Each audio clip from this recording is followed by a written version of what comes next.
adventures of Rocky and Bullwinkle and Friends.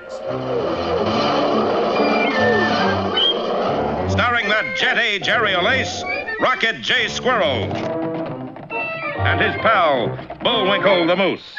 Hi, glad to see you again. Likewise. We got some great things on the show today. Like what? Like what? Well, you ought to know, Bullwinkle. You're in some of them. Well, let's get started.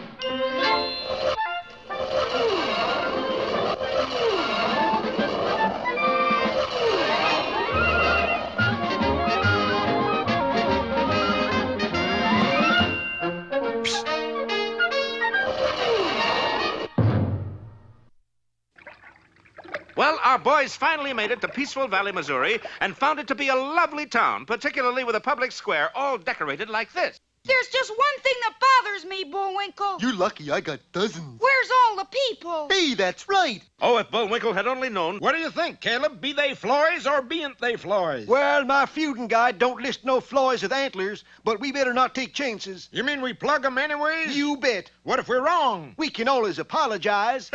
Caleb, you ought to be with the United Nations.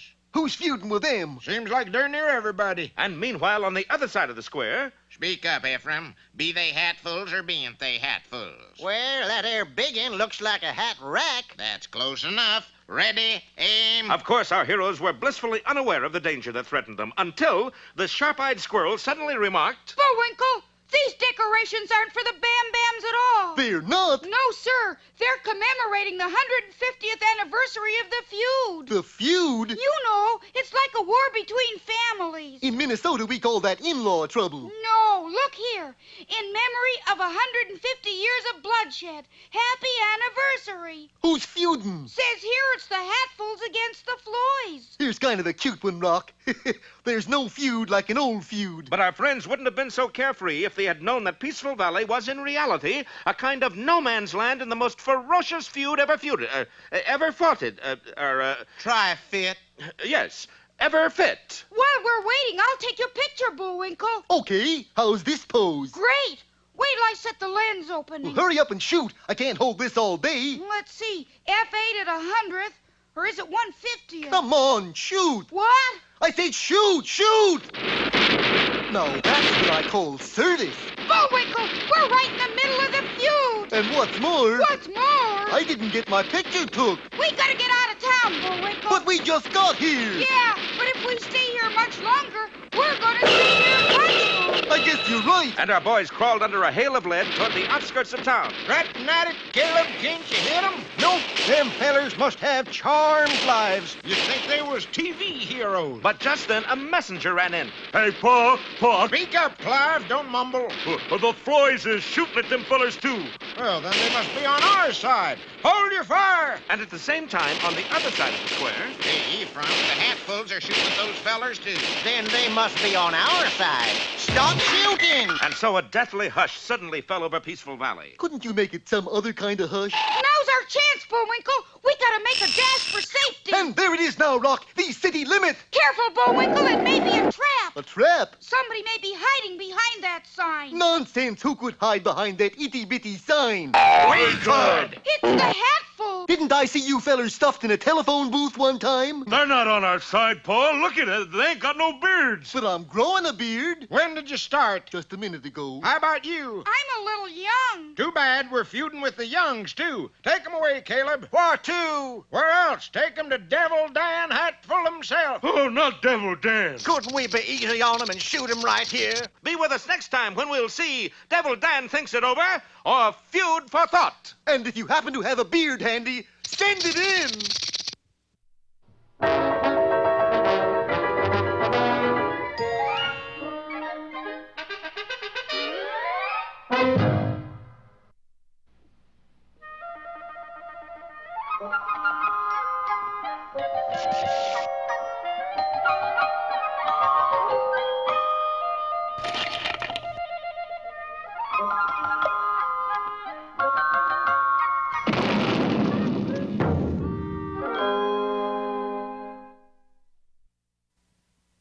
A young man should have three things: money, good looks, and a sense of humor. In that order.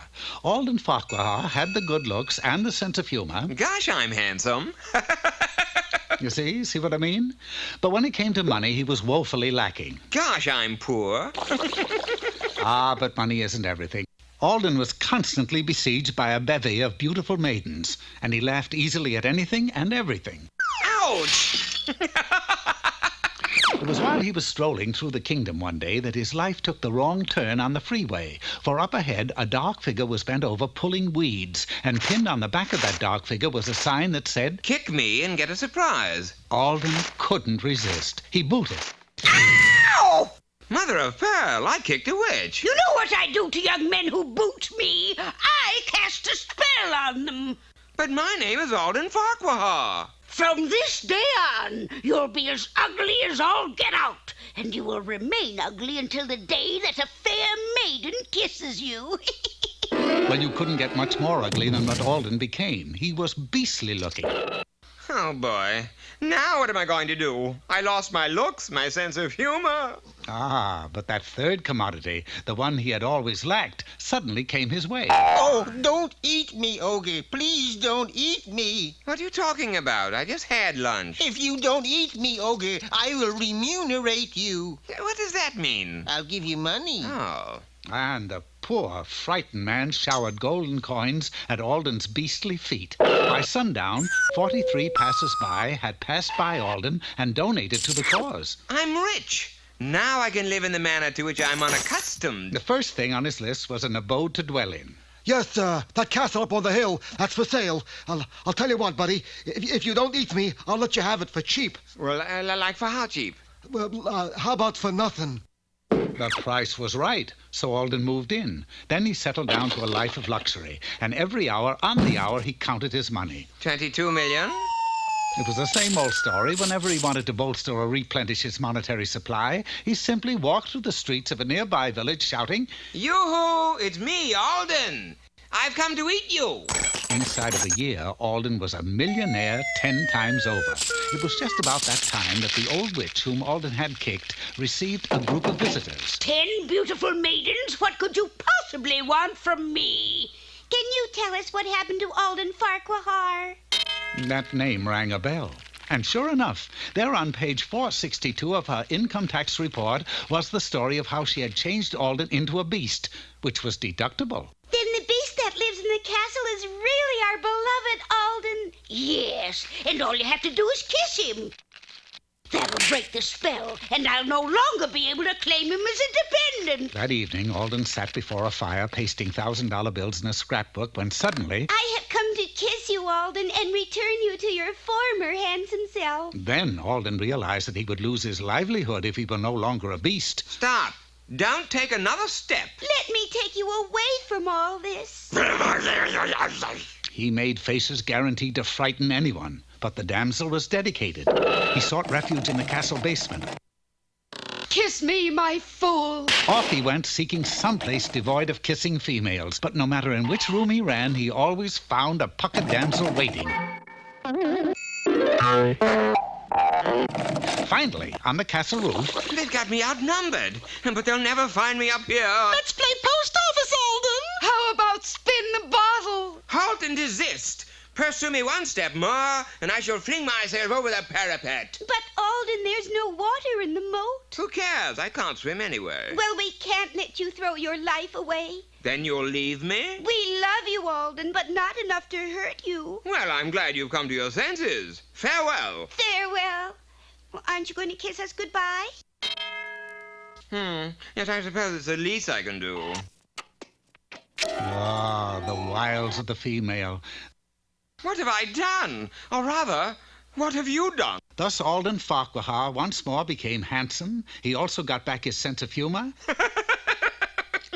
But the money ran out, and he also became penniless again. Yoo-hoo, it's me, Alden. I've come to eat you. As before, that call brought immediate response, only this time the villagers threw garbage, not money. I don't want to be handsome. I want to be ugly and rich. I want to be a beast again. And so, dear friends, if ever you're bending over pulling weeds and someone gives you a good solid pick, don't be too harsh on him. It may be Alden Farquhar.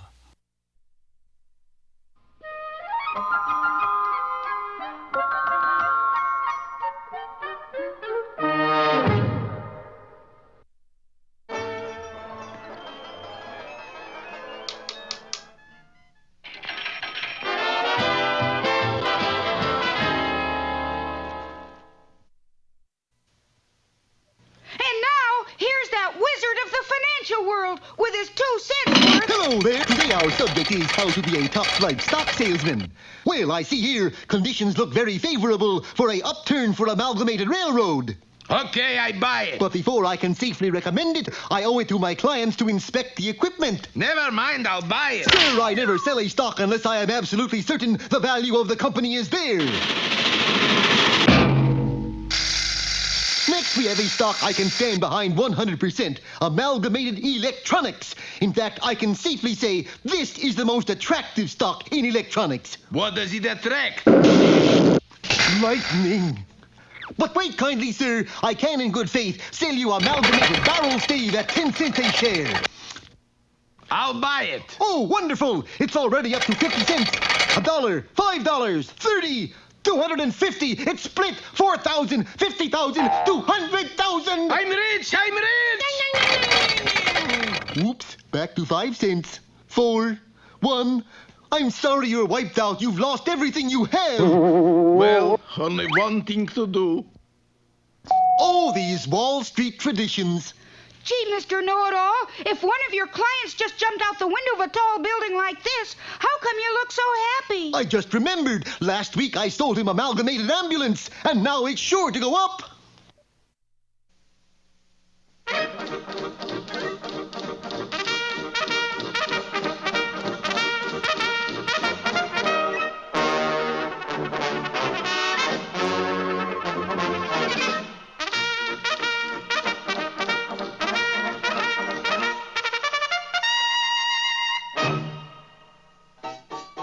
Dog team, what most Canadians use in the winter, and what some people call the Philadelphia Phillies.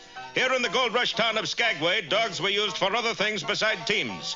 Take the annual sled pulling contest. All right, boys. The man who can get his pup to pull this heavy sled across the street wins $10,000. By nightfall, not one canine had been able to budge the sled. That's when a tall, dark mustache appeared with a man behind it. Yes, Snidely Whiplash, Canada's Black Penny, had turned up again. You in the contest, mister? No, but my dog is. Actually, it was a bull elephant, but Whiplash had taught it to scratch its ear, so no one knew the difference. All right, Spot, pull the sled. Unlike the others who yelled mush, Whiplash yelled Sabu! And the contest was no contest.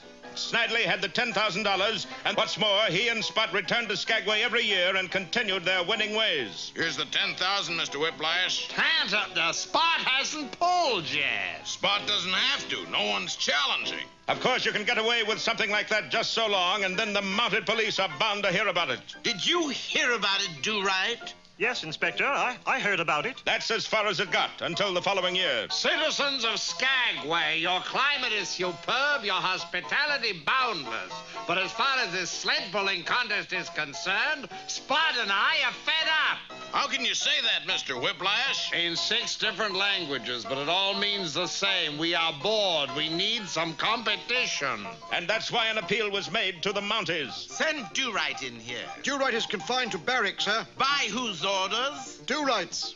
Oh. Do-Right, come out of there. Take your dog up to Skagway and pull a sled across the street. No, to all 3, sir. What do you mean, no to all 3? My dog won't go up to Skagway, pull a sled across the street, or let me out of the barracks. Will you, dog? Dudley's faithful dog, in reality a thoroughbred wolf, had turned on his master. He has a nasty disposition. Why don't you try muzzling him? I did, but he ate the muzzle. Then send him to a dog trainer. Same as the muzzle, sir. Roll over. Faithful dog obeyed his normal instinct. You certainly know how to handle animals, sir. There's only one way to handle a brute like that. Corporal Muggadugger, place Do-Right's dog under arrest. By 4 that afternoon, every man in the post had been driven into the barracks. Men, we have an odd situation on our hands. How's the foot, Muggadugger? The foot's okay, but I won't be going out for polo this year. Quick, Inspector. Nell is entering the post. Daddy, wherefore art thou, Daddy? Oh, she must have gone for her Shakespeare lesson again. Nell, darling. Where are you, Daddy? Nell, my dearest, beware of the dog, else he will tear you to ribbons. Too late. Faithful dog had spotted her. Ah, but Nell always carried a popcorn bag.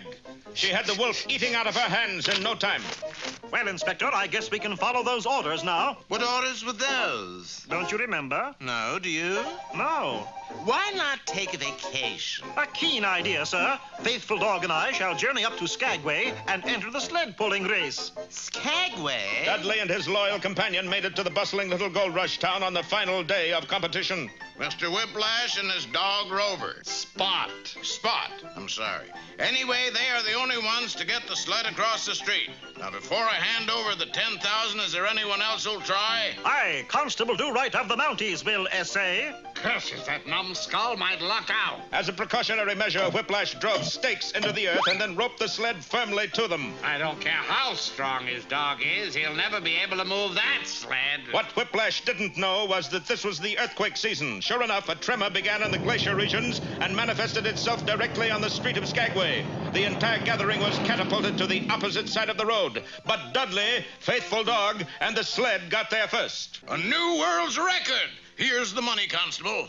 And so you see, Inspector, my vacation was not in vain. No, it was in Skagway, wasn't it? With the prize money, I bought some gifts from Snidely Whiplash. A king-size pipe for you, sir. Wonderful. And a king-size monocle for you, Nell, for your bad eye. Oh, peachy. What about yourself, Dudley? For me, I bought a king-size dog.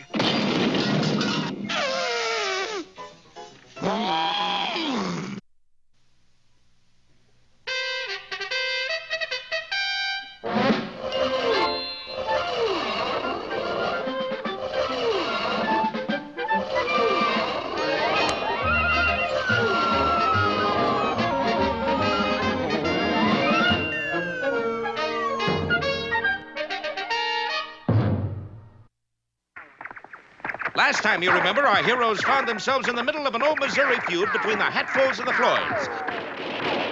They were shot at by both sides, and when they tried to get out of town, were captured by a gang of Hatfuls. A hatful of hatfuls, you might say. If you were in a joking mood. Which we aren't. Now they're being taken before the leader of the Hatful clan, Devil Dan Hatful himself. Or you can take the easy way out and jump off in this here cliff. I think we'll see Mr. Dan instead. I was just trying to be helpful. Anything I don't trust, it's a helpful, hostile hatful. I'm glad you said that. Why? I couldn't have. Where is this Devil Dan? Right through this here doorway.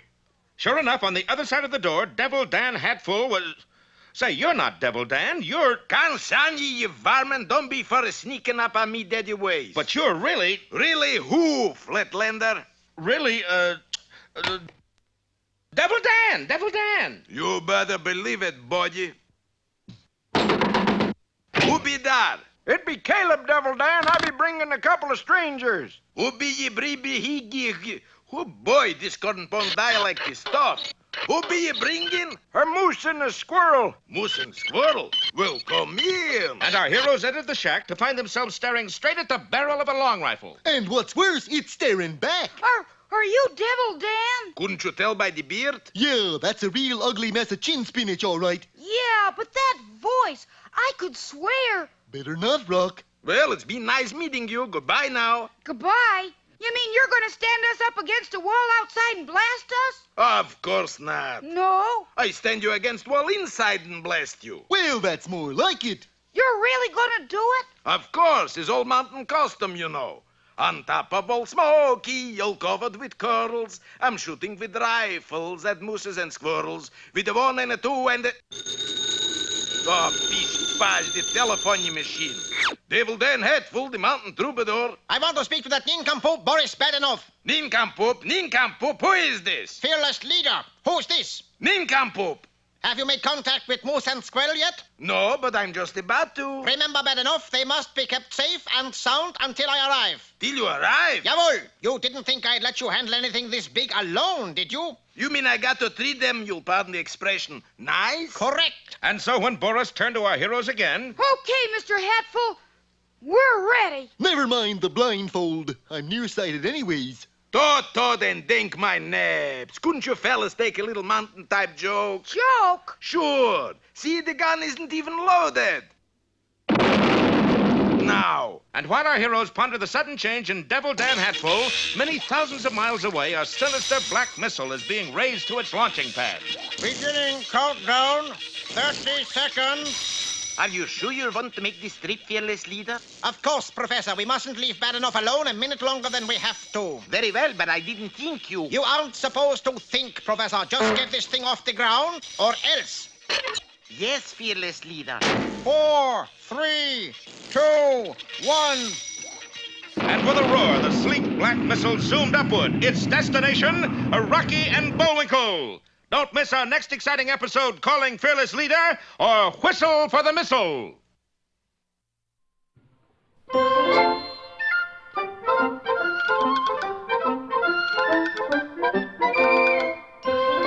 I guess that about wraps up another Rocky show. Certainly hope you enjoyed it. I did.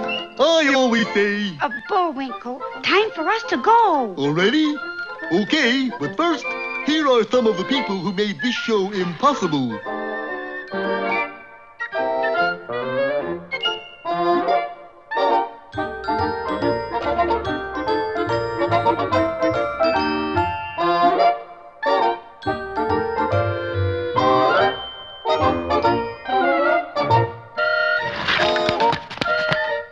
That's not all. The fingers get tired.